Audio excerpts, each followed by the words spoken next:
नमस्कार दोस्तों, आज की कहानी का शीर्षक है ससुराल बना मायका। तो चलिए इसे शुरू करते हैं। छोटी बहू सीमा का यह शादी के बाद पहला त्यौहार था।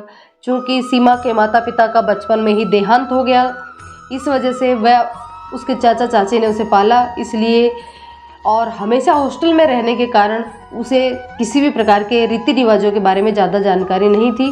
पढ़ने में होशियार सीमा को कॉलेज के तुरंत बाद जॉब मिल गई। राहुल और वो दोनों एक ही कंपनी में थे, दोनों एक दूसरे को पसंद भी करते थे, इसलिए घर वालों ने बिना किसी आपत्ति के दोनों की शादी करवा दी। आज जब सीमा ने देखा कि उसकी जेठानियों के मायके से शगुन में ढेर सारा शगुन का सामान, साड़ियाँ, मेहंदी, मिठाइयाँ इत्यादि आया है, तो उसे अपना कद बहुत छोटा लगने लगा। मायके के नाम पर उसके चाचा चाची का घर तो था, परंतु उन्होंने सीमा के पिता के पैसों से बचपन में ही हॉस्टल में एडमिशन करवाकर अपनी जिम्मेदारी निभा ली थी और अब शादी करवा करके उससे भी इतीसरी कर ली थी। आखिर इसको शगुन का सामान कौन लाएगा, ये सोचकर सीमा की परेशानी बढ़ती जा रही थी। जेठानियों को हंसी ठाका करते देख उसे लगता शायद दोनों मिलकर उसका मजाक उड़ा रही है। आज उसे पहली बार माँ बाप की सबसे ज़्यादा कमी खल रही थी।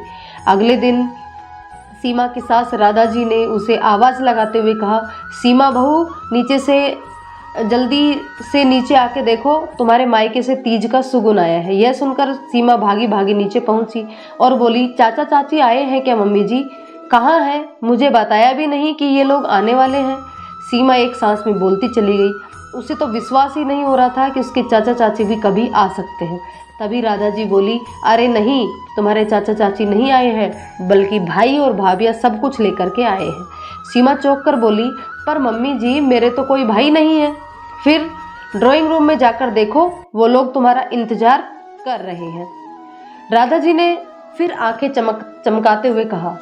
सीमा कश्मकश में उलझी धीरे धीरे कदम बढ़ाते हुए ड्राइंग रूम में घुसी तो देखा उसके दोनों जेठ जेठानी वहाँ पर सारा सामान लेकर के साथ में बैठे हुए थे। पीछे पीछे राधा जी भी आ गई और बोली, भाई तुम्हारे मायके वाले आए हैं, खातिरदारी नहीं करोगी क्या? सीमा को कुछ समझ में नहीं आ रहा था। वो कभी सास को देखती तो कभी बाकी सब लोगों को। उसके मासूम चेहरे को देखकर सभी की हंसी छूट पड़ी। राधा जी बोली, कल जब तुम्हारी जेठानियों के मायके से शगुन आया तो हम सबने ही तुम्हारी आंखों में वह नमी देख ली थी जिसमें माता पिता के न होने का गहरा दुख समाया था। मायके की महत्ता हम औरतों से ज़्यादा कौन समझ सकता है भला। इसलिए हम सब ने तभी तय कर लिया था कि आज हम सब एक नया रिश्ता कायम करेंगे और तुम्हें तुम्हारे मायके का सुख जरूर देंगे। सीमा को अपने कानों पर विश्वास नहीं हो रहा था कि जिन रिश्तों से उसे कल तक मजाक बनने का डर सता रहा था, उन्हीं रिश्तों ने आज उसे एक नई सोच अपनाकर उसका मायका लौटा दिया था। सीमा की आंखों में खुशी और कृतज्ञता के आंसू बह रहे थे। समाज में एक नई सोच को जन्म देने वाले उसके ससुराल वालों ने सीमा का कद बहुत ऊंचा उठा दिया था।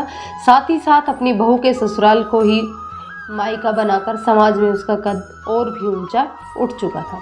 दोस्तों, बताइएगा ये कहानी आपको कैसी लगी? अच्छी लगी हो तो कमेंट करके ज़रूर बताइएगा। जैसी भी लगी हो कमेंट करके बताइएगा। और यदि कहानी पसंद आई है तो लाइक और शेयर करिए और चैनल को सब्सक्राइब करें, क्योंकि इसी प्रकार की अच्छी अच्छी कहानियाँ आपको